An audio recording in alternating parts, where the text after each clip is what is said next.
అందరికీ నా తండ్రి దేవుడు మిమ్మును దీవించి, సమాధానకర్త అయిన దేవుడు శిలువనాథుడు మిమ్మును దీవించి ఆశీర్వదించి బలపరచునుగాక.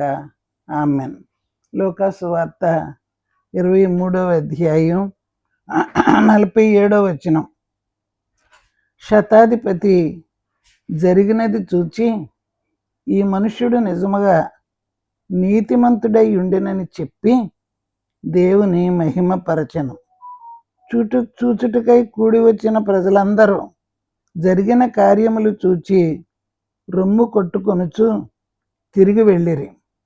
ఆయనకు నెలవైన వారందరూ గలిలే నుండి ఆయన వెంబడించిన స్త్రీలను దూరముగా నిలుచుండి వీటిని చూచుచుండిరి. దేవుడు తన వాక్యమును మన వినికిడిలో దీవించునుగాక. ఆమెన్. యేసు ప్రభు చిన్న ప్రార్థన అండి. ప్రభువా, నువ్వు భూమి మీద ఉన్నప్పుడు మా తండ్రి దేవదూతలు, నువ్వు పుట్టగానే దేవదూతలు వచ్చి నిన్ను మహిమపరిచారు. మరి ఏర్పాటు జనాంగములో ఉన్న యూదులు, మరి కాపరులు నీ మహిమను దేవదూతలు రాగానే చూచి ప్రభువు మహిమ వారి చుట్టూ ప్రకాశించినందున వారు మిక్కిలి భయపడిరి అనే మాట వ్రాయబడింది. దేవదూతలు వెళ్ళారు కానీ మహిమ మాత్రం ప్రభు మహిమే.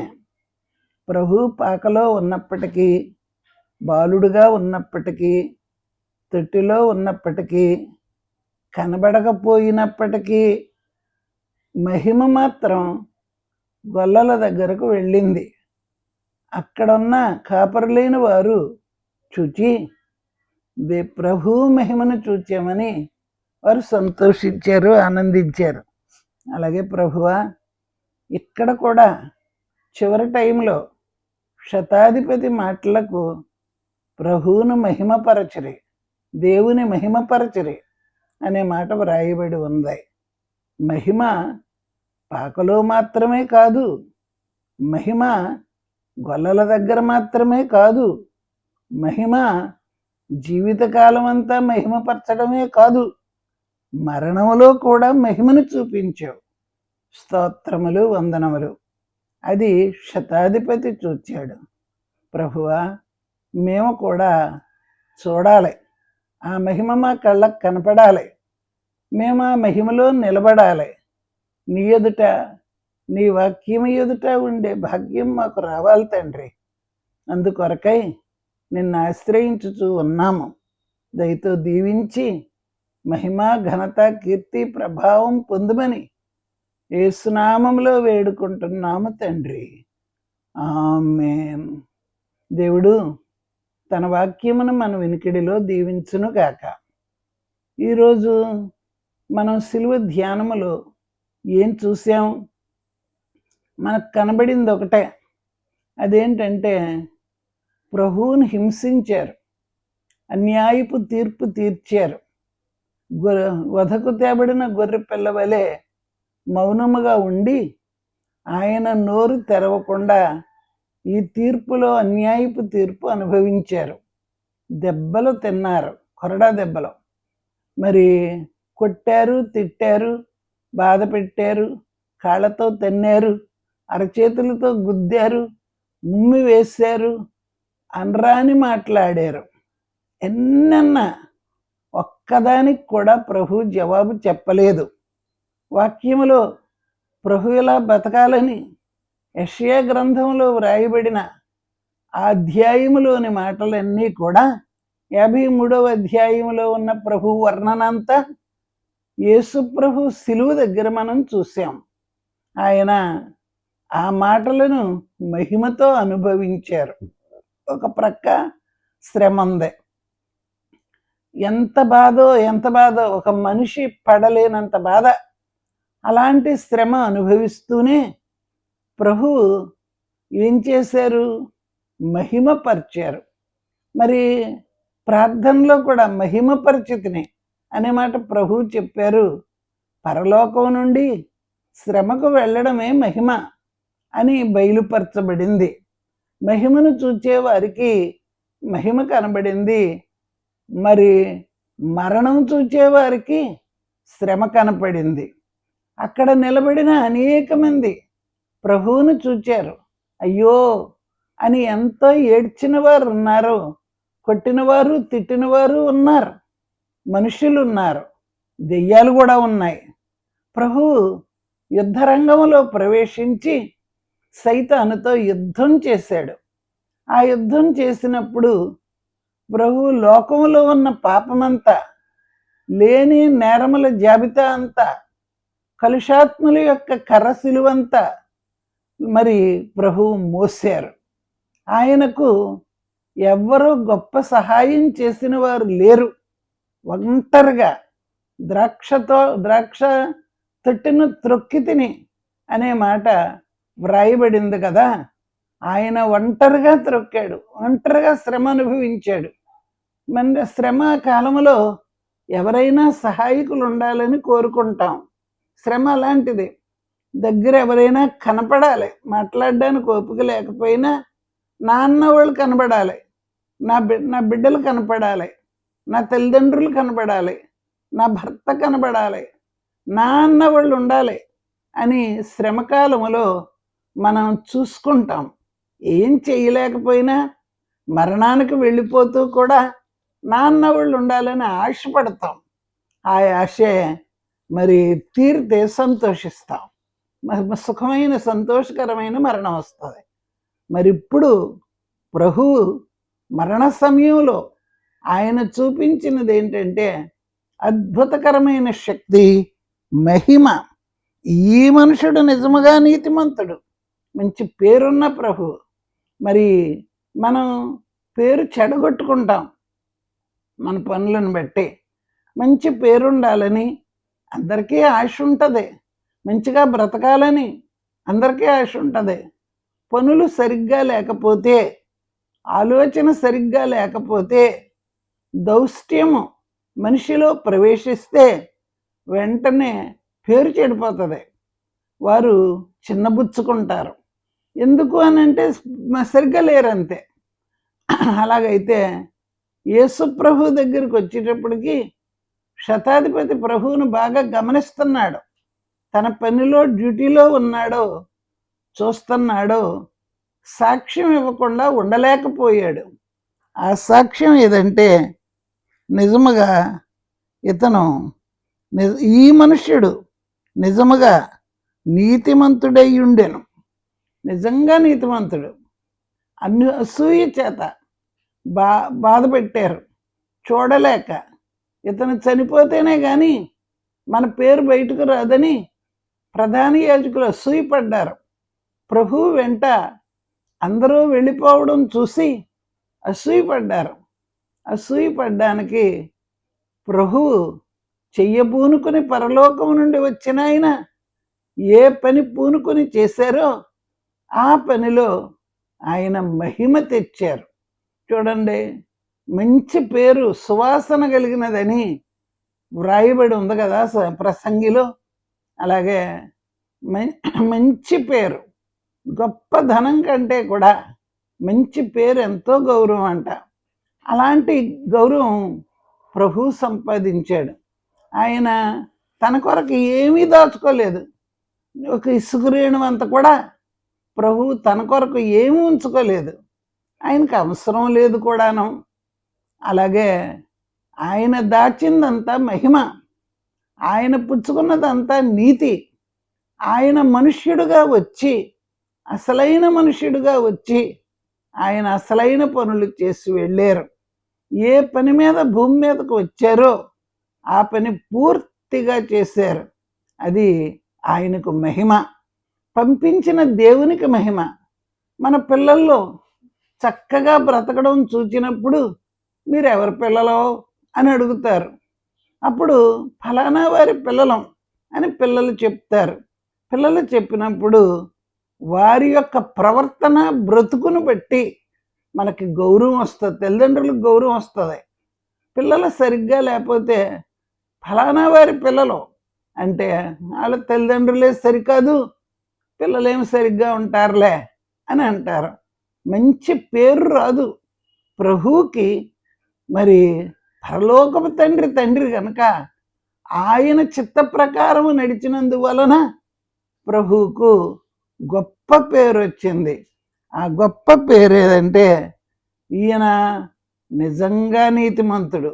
ఈ మనుష్యుడు ప్రభు అయిన తండ్రి, మరి దేవలోకము నుండి మానవ రూపంలోనికి వచ్చిన తండ్రి నీతిమంతుడు, నిజంగా దేవుని కుమారుడు అని చెప్పడం ఆయనకి మహిమ.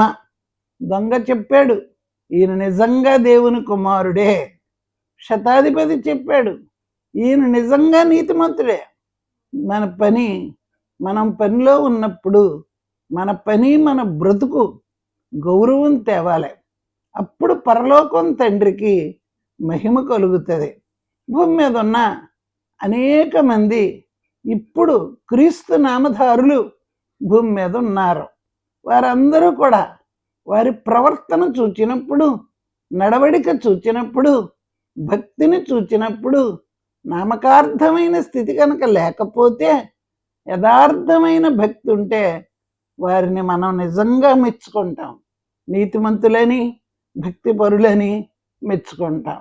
దేవుని యొక్క పని మహిమలో తేలుతుంది. అదే మహిమ. దేవదాసయ్య గారిని మేము చూచాం. ఆ దైవజనులు ప్రతి పనిలో కూడా దేవుణ్ణి మహిమపరిచారు. మహిమపరిచినందువలన వచ్చిన వారందరికీ కూడా ఆయన్ని చూచినప్పుడు సంతోషం కలిగేది. ఒక నీతిమంతుడు ఉన్నాడు, ఒక భక్తిపరుడు ఉన్నారు. ఆయన పనులన్నీ కూడా దేవుణ్ణి మహిమపరుస్తున్నాయి.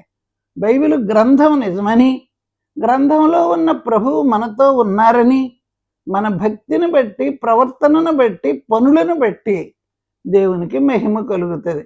సిలువ మీద ఉన్నాడు, ఆయనకు స్వరూపము లేదు అని యెషయా చెప్తున్నాడు. అయినప్పటికీ ఇక్కడ స్వరూపము లేనాయన, రక్తసిక్తమైన ఆయన, అరికాలు మొదలుకొని శిరస్సు వరకు రక్తం పారుచూ ఉన్న ఆయన, ఎండలో ఎండిపోయిన ఆయన, దాహం అన్నప్పుడు నీళ్లు దొరకనాయన, ఆ శ్రమ ఏ మానవుడు చూడలేనంత శ్రమ. అలాంటి శ్రమలో కూడా ప్రభు దేవునికి మహిమ తెచ్చారు. మనము పుట్టిన రోజుల్లో చూస్తే దేవదూతలు వెళ్ళి కాపరులకు కనబడ్డారు. అక్కడ దేవుని మహిమ వారి చుట్టూ ప్రకాశించినందున వారు మిక్కిలి భయపడిరే. మహిమ వస్తే భయం వేస్తుంది అన్నమాట అని మనం అక్కడ చూస్తున్నాం. జ్ఞానులైన వారు ఆకాశములో ఉన్న నక్షత్రం యొక్క కాంతిని చూచి ఆ ప్రభావముతో నడిచారు. అది మహిమ. మహిమ జ్ఞానులకు వెలుగు రూపములో, నక్షత్ర రూపములో నడిచింది గనక ప్రభు పేరు చెప్పినప్పుడు, ప్రభు మాట ప్రకారం నడిచినప్పుడు మనిషికి కలిగేది ఏదంటే మహిమ. మనం మహిమను చూస్తున్నాం. ఆ మహిమ సమాధి వరకు కూడా వచ్చింది. ఆ మహిమ సిలువలో కనబడింది. మిగిలిన దొంగలు ఇద్దరూ కూడా ఈ పక్క ఆ పక్క ఉన్నారు, కానీ వారిని గురించి మహిమనే మాట వ్రాయబడలేదు. దేవుని కుమారుడు, మనుష్య కుమారుడని, ఈ మనుష్యుడు అని శతాధిపతి అన్న ఈ నీతిపరుడు, ఈ భక్తిపరుడు, ఈ యోగ్యుడు మన కొరకు ఆయన సిలువ వేయబడ్డాడు. అద్భుతకరమైన పని మనం ఆయనలో చూస్తున్నాం. కాబట్టి దేవుని పిల్లలైన మీరు మహిమను తెచ్చుకోండి. మహిమ ఊరికనే రాదు, ప్రవర్తనను బట్టి వస్తుంది. మహిమ మనోనిదానమును బట్టి వస్తుంది. మహిమ ప్రార్థనను బట్టి వస్తుంది. దేవుని చిత్తము నువ్వు నెరవేర్చడాన్ని బట్టి వస్తుంది. గనక మహిమ ఊరికనే రాదని మనకి యోబు గ్రంథంలో కనబడుతుంది. ఊరికనే ఎవరిస్తాడు మహిమ? ఊరికనే పరలోకం ఎవరు తీసుకెళ్తారు? నీవు శ్రమలో కూడా ఆయన యందు నిలబడినప్పుడు, ఆయన మహిమ పరచబడినప్పుడు, అప్పుడు నీవు భూమి మీద సంపాదించిన మహిమ పరలోకంలో కూడా వస్తుంది. గనక శ్రమలు లేకపోతే స్వర్గమే లేదని దేవదాసయ్య గారు ఒక పాటలో వ్రాశారు. గనక మనిషికి సహించగలిగిన దానికంటే ఎక్కువ శ్రమ రాదు, కానీ ఆ వచ్చిన దాన్ని కూడా సహించలేకపోతున్నాం. మన శరీరములో ఉన్న బలహీనతలను మాత్రమే చూడడం వలన సహనం కోల్పోతున్నాం. ప్రభువును చూచినప్పుడు మనకు ఆ శ్రమలో మహిమను అందుకోగలుగుతాం. ఏ శ్రమ మనకు వచ్చిందో, ఏ బాధ మనకు వచ్చిందో ఆ బాధలో కూడా మహిమను సంపాదించుకోవాలి. చూడండి, కష్టపడి సంపాదించిన వారు కొంచెం సంపాదించుకున్న తృప్తికరంగా భోంచేస్తారు. వారికి తృప్తి ఉంటుంది. మనం కష్టపడి తింటున్నాం అని సంతోషం కలుగుతుంది. బట్ట కట్టుకున్నప్పుడు కష్టపడి సంపాదించుకున్న వారికి ఈ వస్త్రం చాలా కష్టపడి సంపాదించామని దాన్ని ఒబ్బిడి చేసుకుని జాగ్రత్తగా వాడుకుంటారు. కష్టపడకుండా వచ్చిన దానికి ఆ జాగ్రత్త ఉండదు, పడేసుకుంటారు. అప్పుడు మనం చూస్తాం, ఊరికనే ఇస్తే ఇలాగే ఉంటారు అని అనుకుంటాం. కష్టపడాలి. ఎవరు కష్టపడుతున్నారో, ఎవరు శ్రమతో సంపాదించుకుంటున్నది వారికి మహిమ, ఆరోగ్యం కూడాను. కనుక దేవుని పిల్లలమైన మనము మన ఆరోగ్యమును కాపాడుకునే నిమిత్తమును, మన భక్తిని కాపాడుకునే నిమిత్తమును ఇక్కడ మహిమ కనిపెడుతూ ఉన్నది. ఎవరికి తగిన మహిమ వారి దగ్గరకే వస్తుంది, వారి శ్రమలోనే ఉంటుంది. శ్రమను పడేసుకోవద్దు, శ్రమను అనుభవించండి. ఆ శ్రమలో ప్రభువును ఘనపరచండి. అప్పుడు మీరు మహిమను సంపాదించుకుంటారు. దేవుని పిల్లలైన మీరు ఘనంగా బ్రతుకుతారు. ఈ భూలోకంలో ఘనంగా బ్రతకడానికి తగిన శక్తి, ధైర్యం కావాలంటే శ్రమలో నిబ్బరంగా నిలబడినప్పుడే. యోబు గ్రంథం మనకు ఆధారం. అలాగే ప్రతి శ్రమలో కూడా యూదులైన వారు చెరక పట్టబడినప్పుడు ఆ శ్రమలో ప్రభువు కొరకు నిలబడినప్పుడు వారు మహిమను చూచారు. షడ్రక్, మేషక్, అబేద్నెగోలను చూస్తున్నాం. వారు ముగ్గురు బాలురు అగ్నిగుండంలో వేయబడినప్పుడు వారు మహిమను అనుభవించారు. ఆ మహిమ ఏంటంటే నిప్పే, వేడే. పడేయడానికి వెళ్ళిన వారు పడిపోయి చచ్చిపోయారు. ఎంత రగిలిపోయిందో కదా. కానీ వారిలో ఉన్న విశ్వాసము, పట్టు, మహిమ వారిని అగ్నిగుండంలో అగ్ని వాసన కూడా తగలకుండా ఆ బిడ్డలు రాలేదా? శ్రమ ఏం చేసింది? శ్రమ ఎవరైతే అనుభవించలేరో వారికి శ్రమగానే ఉంటుంది. శ్రమలో కూడా మహిమను అనుభవించే బిడ్డలు అన్నారు, మా దేవుడు సమర్థుడు. ఈ శ్రమ నుండి తప్పించడానికి మా దేవుడు సమర్థుడు. మమ్మల్ని బ్రతికించడానికి సమర్థుడు. తను తాను రుజువు చేసుకుంటానికి సమర్థుడు. మమ్మల్ని బయటకు తేవడానికి సమర్థుడు. ఒకవేళ ఆయన తీయకపోయినా మేము మాత్రం దేవుని పని చేయకుండా ఉండలేం అని ఆ ముగ్గురు అన్నారు కదా. ముగ్గురు కూడా అగ్నిగుండంలో చల్లని నీటితో స్నానం చేసేటప్పుడు ఎంత హాయిగా ఉంటుందో, అగ్నిలో వారు తిరిగినప్పుడు అంత హాయిగా ఉంది. ప్రభువు వారి మధ్య ఉన్నాడు గనుక ప్రభువు వారితో పాటు పడ్డాడు. వారు శ్రమలో పడినప్పుడు ప్రభువు కూడా పడ్డాడు. అలాగే యేసు ప్రభు సిలువలో ఉన్నప్పుడు, మనిషిగా ఉన్నప్పుడు దేవుని మహిమ ప్రభువు చుట్టూ ప్రకాశించడం మనం ఈ శతాధిపతి మాటల్లో చూస్తున్నాం. కాబట్టి దేవుని పిల్లలమైన మనము భూమి మీద ఉండగా శ్రమ మనకు శ్రమగా లేకుండా ఆ శ్రమ మనలను బలపరిచేలాగున, ఆ శ్రమలో దేవుని మహిమ చూచేలాగున, అద్భుతకరమైన దేవుని శక్తిని మనం కనపరుచుకునేలాగున ఈ ప్రభు ఎలా ఉన్నారో అన్యుల ఎదుట, యూదుల ఎదుట ప్రభు ప్రకాశించాడు. ఆ ప్రకాశమానమైన వెలుగు చూసి ఈయన లేసొచ్చిన వస్తాడో అనే భయం వారికి ఉండిపోయింది. నిజంగా వస్తాడు కూడాను, అనుభవించాలి గనక ప్రభు ముగ్గురు బయటికి వచ్చినప్పుడు రాజుగారు చూసి భయపడ్డారు కదా. అలాగే మన ప్రభువు కూడా సిలువను దిగితే చూద్దామని అన్యులు అనుకున్నారు. కానీ సిలువలో ఉన్న ప్రభువును చూస్తేనే గాని, ఆ మహిమను అనుభవిస్తేనే గాని మన పాపములు పోవు.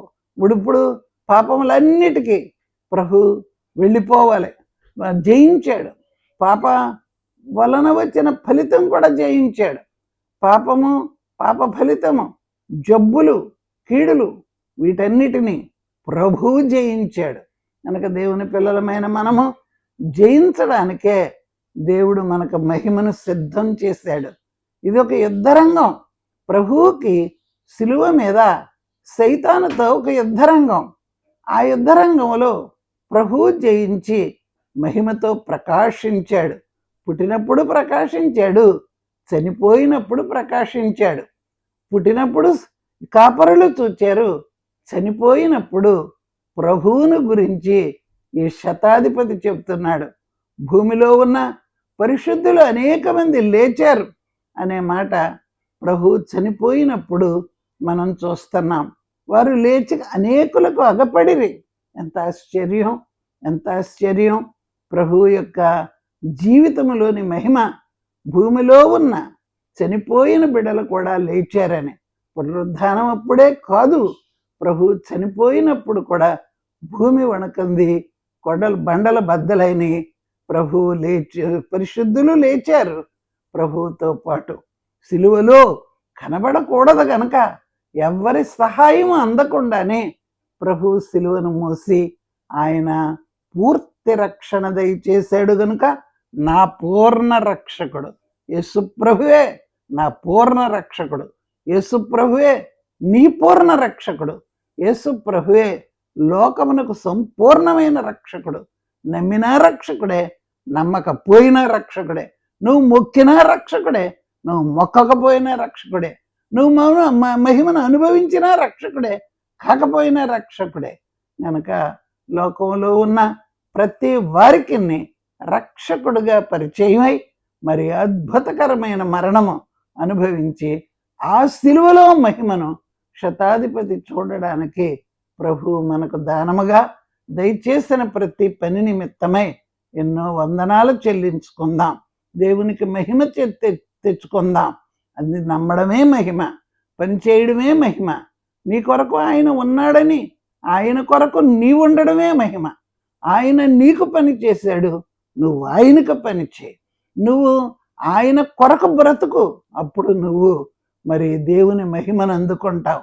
భూమి మీద సంపాదించనది ఏది పరలోకములో నీకెవరో తెచ్చి ఇవ్వరు. నువ్వు సంపాదించుకో, అప్పుడే పరలోకంలో ఉంటది. ప్రభు సంపాదించుకున్నాడు. మహిని వేసే శ్రమలు పొంది మహిమకు వెళ్ళిన కాదే. మహిమ కోరని మనుషుడెవడు, మర్యాదగానెవడిచ్చు మహిమ. ఎవరిస్తారు మహిమ? మర్యాదగా రాదు, కష్టపడితేనే వస్తుంది, శ్రమ అనుభవిస్తేనే వస్తుంది, దేవుని పని చేస్తేనే వస్తుంది. మరి దేవదాసయ్య గారి మాటలో యోబు గ్రంథమును చూసి మర్యాదగా ఎవరిస్తారు మహిమ అని వ్రాయబడింది. కనుక దేవుని పిల్లలారా, మనందరము కూడా దేవుని మహిమను అనుభవించడానికి శ్రమను అందుకుని మరి భూలోక పరిశుద్ధులు, సమాధిలో ఉన్న పరిశుద్ధులు భూమి కంపించినప్పుడు లేచి, బండల బద్దలైనప్పుడు లేచి అనేకులకు అగపడిరి. దేవునికి ఎన్నో వందనాలు. ఆ కళ్ళు దేవుడు మనకు దయచేసి మనము కూడా ఆ సిలువలో ఉన్న ప్రభువును చూడటం మాత్రమే కాదు, పరిశుద్ధులను చూడటానికి కూడా కళ్ళు తెరవబడే భాగ్యమును తండ్రి మీకు నాకు దయచేయను గాక. ఆమేన్. ప్రభువా, భూమి మీద ఉన్నాం, నేను చూస్తున్నాం, నీ మహిమను చూస్తున్నాం. ఎంతో ఆశగా ఉంది. నీవు రెండు చేతులు చాపి నా పిల్లలారా రండి అని పిలుస్తావు. అప్పుడు మేము పరిగెట్టుకొచ్చేస్తాం ప్రభువా. బడిలోనికి వెళ్ళిన పిల్లలు పరిగెత్తుకొని వచ్చి తల్లి ఒడిలో పడిపోతారు. తల్లిని చూసినప్పుడు వారికి అంత ఆనందం. అలాగే భూమి మీద ఉన్నాం, ఇంతకాలం బ్రతికాం ప్రభువా, నువ్వు ఎప్పుడు పిలుస్తావా అని నీ కొరకు ఎదురు చూస్తున్నాం. నీ వందనాలు తండ్రి. నీ ఒడిలో పడాలి. మేము ఎప్పుడో ప్రభు ఎప్పుడు పిలుస్తాడా అని. లోకం మాకు శాశ్వతం కాదు గనుక లోకమును విడిచిపెట్టి ప్రభువా నీ దగ్గరకు రావలసిన ఆ మహోన్నతమైన రోజు ఉన్నది గనక దాని కొరకు సిద్ధం చేయమని నిన్ను బతిమాలుకుంటున్నాను తండ్రి. స్తోత్రములు. సింహాసనం మీద కూర్చుని నా పిల్లలారా రండి, నన్ను ఆవరించుకోండి అని నీవు సెలవిస్తే అట్టనే వస్తాం ప్రభువా. దయతో దీవించి ఘనతయు కీర్తియు మహిమయు పొందుమని ఆదరణ దయచేయమని, ఈ సిలువలోని మహిమ ప్రతి ఒక్కరూ సంపాదించుకున్నట్టు కొరకు వారిని సిద్ధం చేసి ఘనత పొందుమని యేసునామములో వేడుకుంటున్నాము తండ్రి. ఆమేన్. మన తండ్రి అయిన దేవుని ప్రేమ, కుమారుడైన క్రీస్తు ప్రభు కృప, ఆదరణకర్త అయిన పరిశుద్ధాత్మ తండ్రి యొక్క ఆదరణ నిరంతరం మనందరము కలిగి ఉందుము గాక. ఆమేన్. అందరికీ మరణాత.